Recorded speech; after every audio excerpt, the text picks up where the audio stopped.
আসসালামু আলাইকুম রিয়ন, কেমন আছেন সবাই? আসলে সবাই ভালো আছে। এখন বাজে 5টা 45। তো আমি এই ঘুম থেকে উঠে গেছি, কারণ হচ্ছে একটাই, এখন দেখি যে প্রচুর বৃষ্টি পড়তেছে, আপনারা দেখতেছেন। তো অনেকদিন তো মানে রোদের গরম ছিল, তবে এখন মোটামুটি বৃষ্টি দিচ্ছে, যেটা অনেকে ভালো লাগতেছে।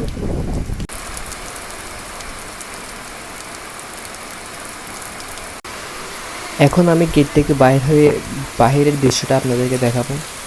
দেখুন, পুরো অন্ধকার হয়ে গেছে, আকাশটা পুরো মেঘাচ্ছন্ন এবং বাহির প্রচুর বৃষ্টি।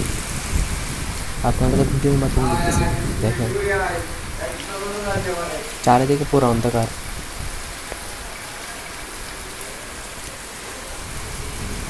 বিলের মধ্যে প্রচুর পানি জমে গেছে।